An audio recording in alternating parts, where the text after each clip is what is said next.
السلام علیکم ورحمۃ اللہ وبرکاتہ۔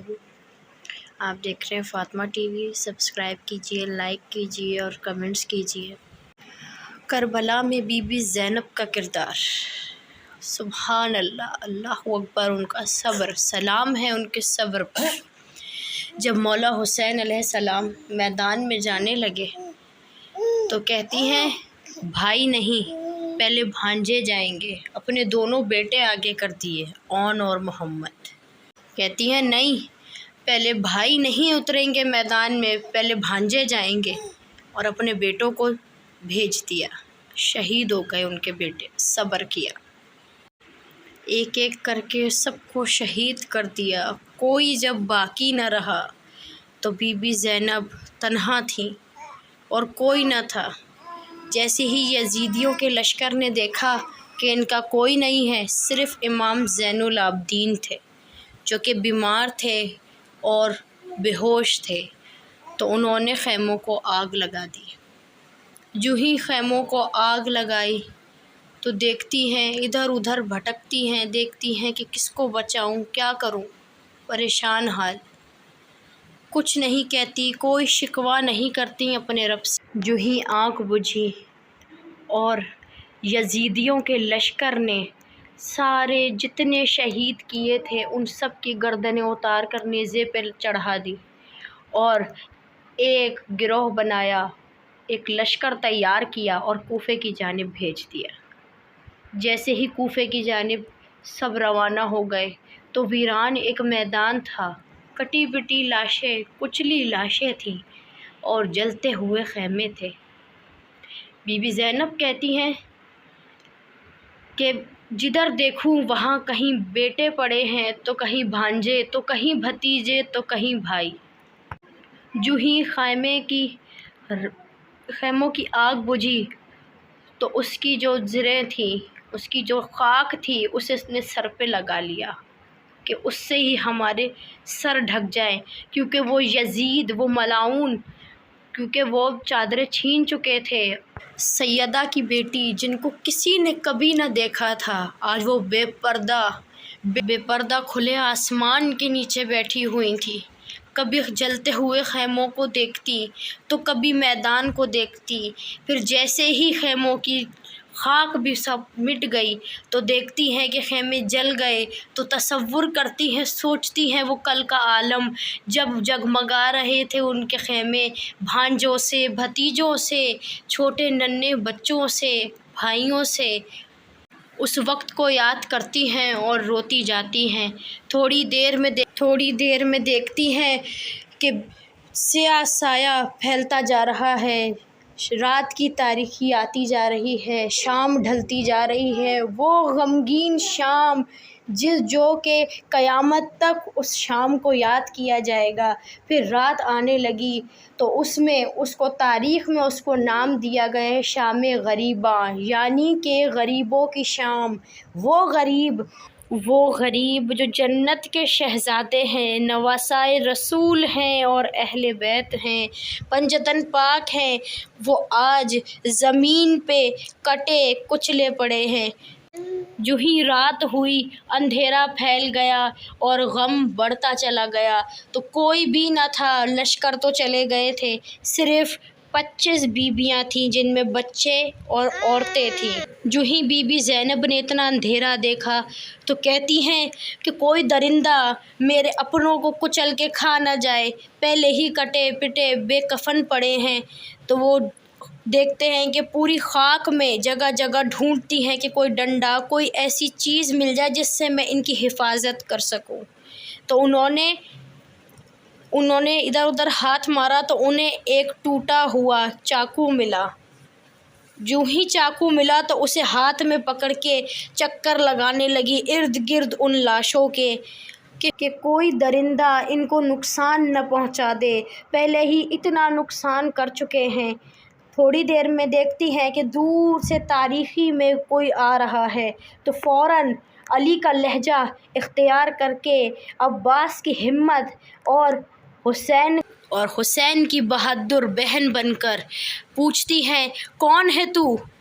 کتنا نقصان کر چکا ہے، اب کیا لینے آیا ہے؟ تو نے بیبیوں کو لوٹ لیا، تو نے جوانوں کی جوانی کو چھین لیا، تو نے معصوموں کی معصومیت کو چھین لیا، اور تو نے بچوں کو یتیم کر دیا۔ اب کیا لینے آیا ہے؟ تو آگے سے جواب آتا ہے، میں مرد نہیں، میں عورت ہوں، میں حر کی بیوی ہوں۔ میں نے حر سے کہا کہ تو نے یزید سے انعام لینا ہے نا، تو ان میں سے کچھ بچا تو لے جن کو تو ثبوت کے طور پہ ان کے پاس اس کے محل میں لے کے جائے گا۔ تو اس نے مجھے کہا کہ کیا کرنا چاہیے؟ تو میں نے کہا کہ ان بیبیوں کو پانی اور کھانا دے دے تاکہ یہ زندہ تو رہ سکیں۔ تو کس کو لے کے جائے گا؟ تو کیا ثبوت دکھائے گا؟ تو اس نے اجازت دے دی، میں پانی لے کر آئی ہوں، تم پانی پی لو۔ تو کہا کہ وہ پانی، جو ہی بی بی زینب نے پانی کی بات سنی تو زاروں قطار رونے لگیں، اس قدر روئیں اور حر کی بیوی کے گلے لگ گئیں اور کہا کہ تو پانی کچھ دن پہلے لے آتی تو کچھ نہ ہوتا، جوان جوان رہتے اور بچپن بچپن رہتا، اب کیوں لائی ہے یہ پانی؟ تو واپس لے جا۔ تو انہوں نے کہا کہ میں واپس لے کے جاؤں گی تو لوگ میرا مذاق اڑائیں گے، تمہیں واسطہ ہے تمہاری ماں سیدہ فاطمۃ الزہرا کا کہ تم یہ پانی پی لو اور اپنے لوگوں کو بھی پلا دو۔ اتنی دیر میں رونے کی، سسکیوں سے رونے کی آواز آنے لگی۔ بی بی زینب ادھر ادھر دوڑنے لگیں کہ یہ آواز کہاں سے آ رہی ہے۔ ڈھونڈنے پہ پتہ چلتا ہے کہ ایک دبی کچلی لاش جو پہچان میں نہیں آ رہی ہے، اس پہ ایک بچی رو رہی ہے۔ وہ بچی کوئی اور نہیں، بی بی سکینہ جو کہ مولا حسین کی بیٹی ہیں، وہ روتی اور کہتی ہیں کہ بابا آپ کو معلوم ہے نا مجھے آپ کے سینے کے بغیر نیند نہیں آتی۔ تو بی بی زینب آئیں اور لپٹ گئی ان سے اور رونے لگیں، کہنے لگیں کہ بیٹی تم یہاں کیا کر رہی ہو؟ تو بی بی سکینہ کہتی ہیں کہ پھوپھی اماں میں اپنے بابا کے پاس آئی ہوں، میرے یہاں سے اپنے بابا کی خوشبو آتی ہے، بابا کو کہیں کہ مجھے اپنے سینے پہ ایک دفعہ سلا لیں۔ ان کو چپ کراتی ہیں اور کہتی ہیں بیٹی پانی پی۔ تو بی بی سکینہ کہتی ہیں کہ کیا میرے چچا میرے لیے پانی لے آئے؟ کیا میرے چچا عباس میرے لیے پانی لے آئے؟ تو کہتی ہیں نہیں، تمہارے چچا نہر پہ سو گئے ہیں اور تمہارے چچا اب نہیں آئیں گے۔ پھر کہتی ہیں کہ یہ پھر پانی کون لایا؟ بی بی زینب نے فرمایا کہ یہ پانی حر کی بیوی لے کر آئی ہے اور تم پی لو۔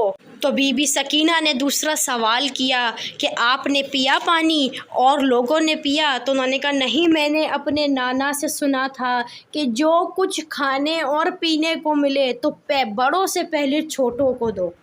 تو بی بی زینب نے پانی پیالے میں نکال کے ان کے سامنے پیش کیا تو اور بی بی زینب نے کہا کہ اس عورتوں میں، اس لشکر میں صرف تم سب سے چھوٹی ہو اور تم پانی پیو، کیونکہ ہمارے نبی نے کہا ہے کہ ہمارے نانا نے کہا ہے کہ چھوٹوں کو دو۔ تو پانی کا پیالہ لے کر وہ اپنے شہیدوں کے پاس چلی گئیں، ڈھونڈتی رہیں اور پھرتی رہیں۔ بی بی زینب ان کے پیچھے دوڑتی ہیں اور کہتی ہیں کہ سکینہ کہاں جاتی ہے؟ کہتی ہے پھوپھی اماں سب میں چھوٹی ہوں، نہیں سب سے چھوٹا تو میرا بھائی علی اصغر تھا، اب میں اس کو پانی پلاؤں گی۔ وہ بی بی زینب ان کو گلے لگا کر خوب روتی رہیں اور کہتی رہیں کہ اب اصغر نہیں رہا۔ بی بی زینب کا بڑا کردار ہے کربلا میں، وہ صبر والی، وہ عظمت والی، پیارے رسول کی نواسی، بی بی فاطمۃ الزہرا سلام علیہا کی پیاری پاک بی بی، مولا علی کرمہ وجہ الکریم حسین شہزادوں کی چاند جیسی عظمت والی سیدہ زینب، جو کہ اتنی پاک بی بی جن کا پردہ عظیم ہے۔ تاریخ لکھتی ہے کہ بی بی زینب نے بہت صبر کیا، اپنے پیاروں کو کٹتا پٹتا دیکھا، کربلا کے میدان میں روتی جاتی اور کہتی، جب مولا حسین کو دیکھتی اور تو کہتی جاتی کہ جس کے لیے جنت سے جوڑے آتے تھے آج وہ بے کفن پڑا ہے، اس کو کوئی کفن دینے والا نہیں۔ یزید ایسا ملعون تھا جسے صبر نہ آیا، اس نے اس قدر انہیں ستایا، اور اپنے اللہ کی طرف دیکھتی ہیں اور کہتی ہیں کہ درود و سلام اس نبی پر کہ آج میرے نانا کی بات پوری ہو گئی، جس گردن پہ وہ بوسہ لیا کرتے تھے آج وہ نیزے پہ ہے، لیکن دین کا سر بلند ہے، وعدہ وفا ہو گیا آج نانا سے۔ ایسے تھے نبی والے، ایسے تھے کربلا والے، ایسے تھے علی والے، ایسے تھے سیدہ والے، بس پردہ نہ رہا، پھر بھی اپنے چہروں کو چھپائے تھیں، جو چاند کی طرح چمکتا تھا ان کا چہرہ، جو کسی غیر نے نہ دیکھا، اس چہرے کو یزیدیوں نے کھول دیا اور دوسروں کے سامنے نشر کر دیا۔